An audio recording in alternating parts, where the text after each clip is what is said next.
እንኳን ለነቢየ እግዚአብሔር ቅዱስ ሐጌ አባ ወጋንዮስና ቅድስት ታወፊና ንግሥት ዓመታዊ በዓል በሰላም አደረሳችሁ። ታኅሳስ 20 በዚች ቀን ቁጥሩ ከ12 ደቂቀ ነቢያት የሚቆጠር ከክርስቶስ ልደት በፊት በ450 ዓመት ዓለም አካባቢ የነበረ ትውልዱ ከነገደ ጋድ ሲሆን አባቱ አግታ እናቱ ሲና ይባላሉ። በቤተ ክርስቲያን ታሪክ ከዳርት ነቢያት ማለትም ከኋለኛው ዘመን ነቢያት ውስጥ አንዱ ነው። እስራኤል ከተከፈለችበት ከመንግሥተ ሮብዓም ከክርስቶስ ልደት 931 ዓመት በፊት 10ሩ ነገደ እስራኤል 2ቱ ነገደ ይሁዳ ተብለው በሰሜንና በደቡብ አቅጣጫ ተለያዩ። መናገሻቸውም ኢየሩሳሌምና ሰማርያ ሆነ። ከዕለት ዕለት ግን የሁሉም ኃጢአት እየበዛ በመሄዱ ለአሕዛብም አሳልፎ ሰጣቸው። ከክርስቶስ መወለድ 722 ዓመት በፊት የ10ሩ ንጉሥ ስልምናሶር መጥቶ ሰማርያን አጠፋት። 10ሩ ነገድንም በባርነት አስሮ አወረዳቸው። ከዚህ ትምህርት መውሰድ የተሳናቸው 2ቱ ነገድም ተመሳሳይ ዕጣ ደረሰባቸው። የእግዚአብሔርንና የነቢያቱን ድምፅ የቅዱስ ኤርምያስን ምክር አልሰሙምና ከክርስቶስ ልደት 586 ዓመት በፊት ኃይለኛው የባቢሎን ንጉሥ ናቡከደነጾር መጣ። የሚገድለውን ገድሎ ሕዝቡንም ማርኮ ወደ ፋርስ ባቢሎን ሲያወርዳቸው ኢየሩሳሌምንም ምድረ በዳ አደረጋት። ሕዝቡ ግን ፋርስ ባቢሎን ወርደው መከራን ሲቀበሉ ነቢያት ያሉት ሁሉ ሲፈጸምባቸው ተጸጸቱ። ፈጣሪም ተስፋ እንዳይቆርጡ በዛው ዳንኤልን የመሰሉ ነቢያትን አስነሳላቸው። እነ ቅዱስ ኤርምያስንም ከግብፅ ላከላቸው። ሕዝቡም 70ው ዘመን ሲፈጸም ወደ አባቶቻችን ርስት ብትመልሰን መቅደስን እናንጻለን፣ በጎ ምግባርንም እንይዛለን ሲሉ ተሳሉ።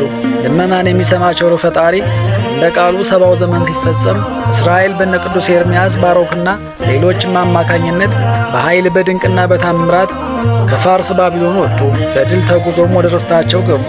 ከርስታቸው ከገቡ በኋላ ግን ስለታቸውን ሳይፈጽሙ ቀሩ።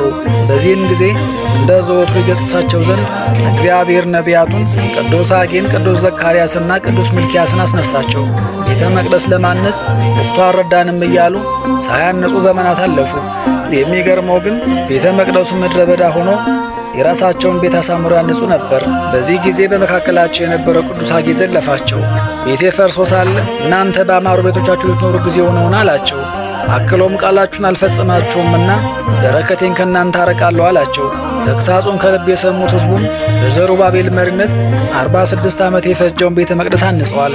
ቅዱስ ሐጌም በሕጉ እየኖረ ትንቢትን እየተናገረ ዘመኑን ፈጽሞ በተወለደ በ70 ዓመቱ ከክርስቶስ ልደት 430 ዓመት በፊት ያረፈ ስሙ ትርጓሜ የእግዚአብሔር መልእክተኛ ማለት የሆነ ቅዱስ ሐጌ ዓመታዊ በዓሉ ይታሰባል።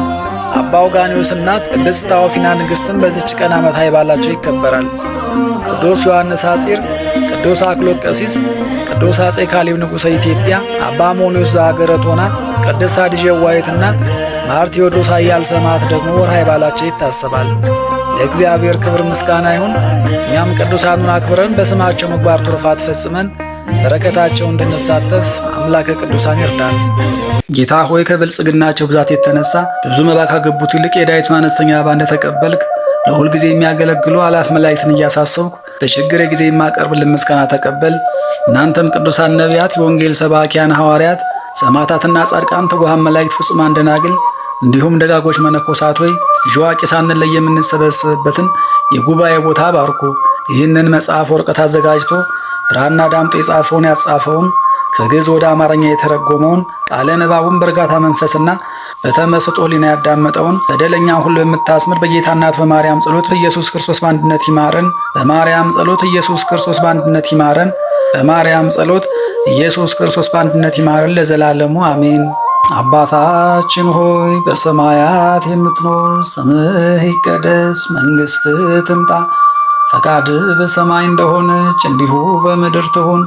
የዕለት እንጀራችንን ስጠን ዛሬ፣ በደላችንንም ሁሉ ይቅር በለን እኛም የበደሉን ይቅር እንድንል።